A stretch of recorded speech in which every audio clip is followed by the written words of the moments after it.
Howdy, this is Rob, Mistakes in Leather Crafting. This is my latest project. It's taken me about a week just because I have to do other projects and work full time. So it's my latest phone holster, I guess. I put SF for San Francisco. I got a little decal down there, just experimenting. I have it leather or pigskin lined on the inside on both the front and the back. I put the holster strap, or what do you want to call it, in the back. Angled it so that it fits on my belt and it's easier to access, get in and out. Mistakes in leather crafting. I've done this so many times. I've made several phone cases, and I always forget about the back of something like this, where when you're using your pricking iron, as you can see, I don't have a clear line, and then I also have a oops in the stitching. How that happened, I don't know. Again, that's why I make these videos. Mistakes in leather crafting. I like the way this my finger hole came out as far as the contour, the roundness. It looks a little boogered up right now with the dyeing that I put on the roundness. And what I did is I put my stitching groover and I grooved a couple of lines all the way around, and I filled it in with black dye. As you can see, I colored outside the lines a couple times. Oh well, more mistakes. Like I say, I have pigskin lining. I sew it on the front, and then I fold it back over so it hides the stitches. I learned that by watching some videos on YouTube. And I also put the stitching groover on this one to lay the stitches down a little nicer or deeper, but I didn't really have to. It's not really necessary because the stitches on the front don't really get any kind of abuse. These on the back could get a little bit more abuse, but with this holster strap or keeper, whatever you want to call it, it keeps it off the belt. So again, this is a mistake. You can see this is the other side. Didn't come out very clean. When I set the pricking iron on the front, they're nice and even, but if, like me, you angled your stitching chisel the wrong way, then you get the lines, the holes don't line up square, they come out at an angle, which is what happened here.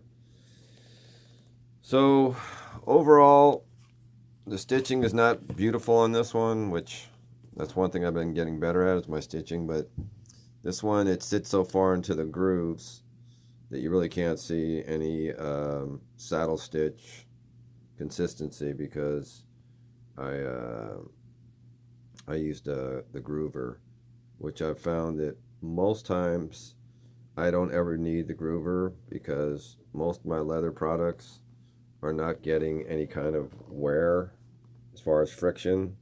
Like, if it was on a saddle or something where you're constantly rubbing on it and things of that nature. So I don't use the stitching groover much anymore.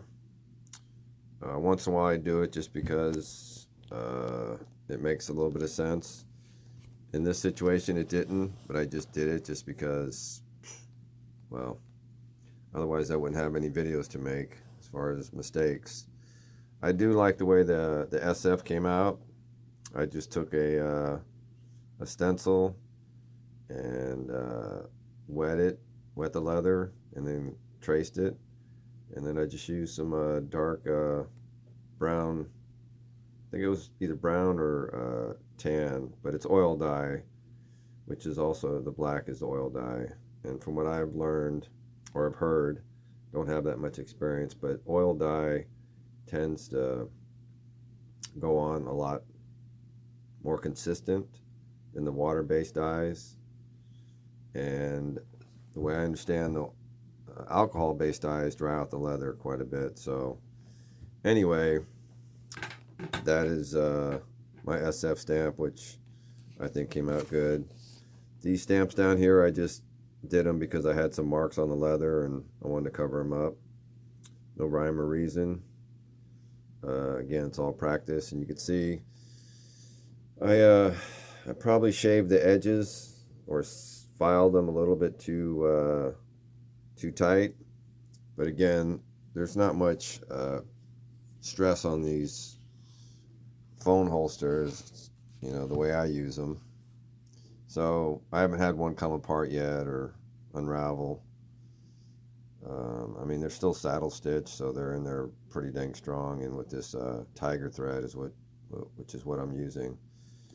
And on the sides, I have the red tiger thread, and underneath this pigskin, I think I just used some, I don't know, white stitching, which is the same as this stuff, just because it really doesn't show much.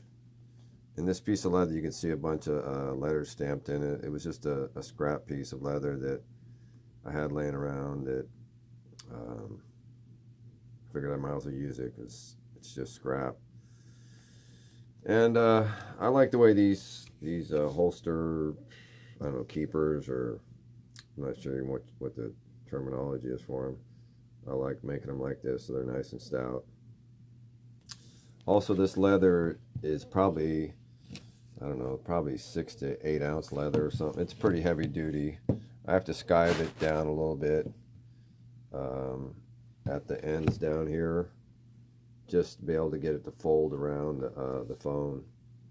And as you can see, I have a wooden block that I use that mimics the size of I think I have a Note 8 now.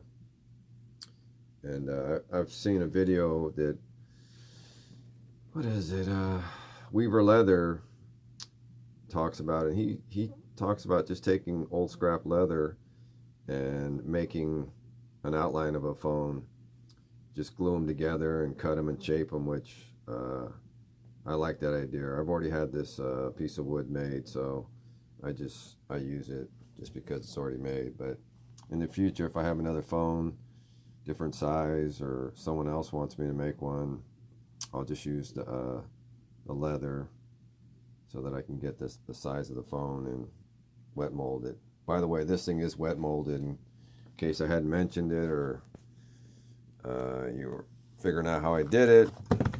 And that's why it takes a while, because this leather's so thick. I set it up, wet mold it, and then I let it dry for, you know, a day or so.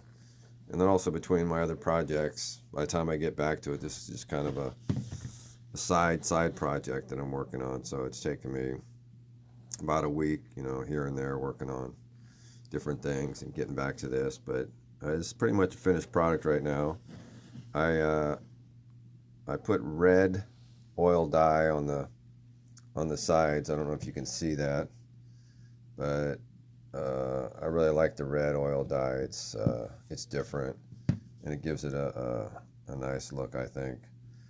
Overall, I think this, I like the aesthetics, this phone case. It's one of my favorites so far. There's, like, say, you can see some of the dye along here.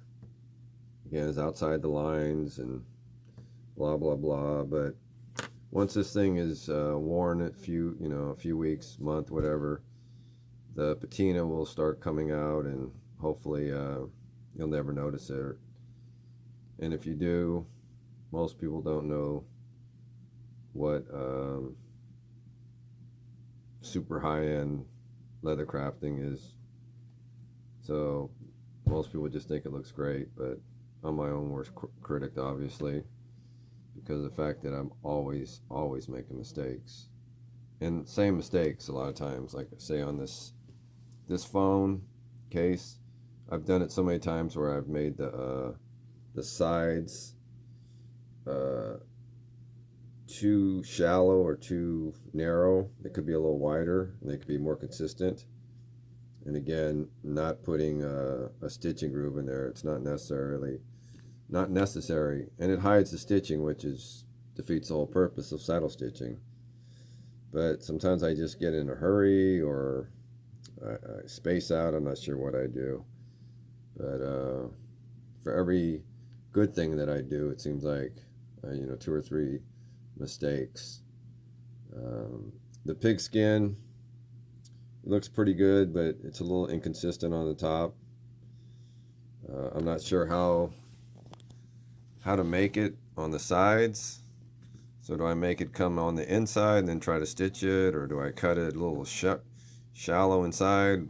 And I go back and forth with that. But the last, I don't know, 3 or 4 I've made, I've lined them with the pigskin, which I think that it makes it look like a more finished product. Plus, it definitely helps the phone when you're pulling it in and out. If you have the pigskin, it gives it a softer, smoother texture opposed to the rough side of the leather.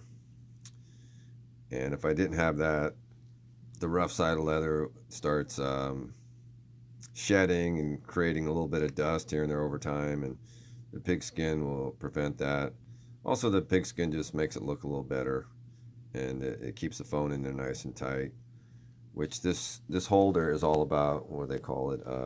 Friction type of sheath almost, I guess.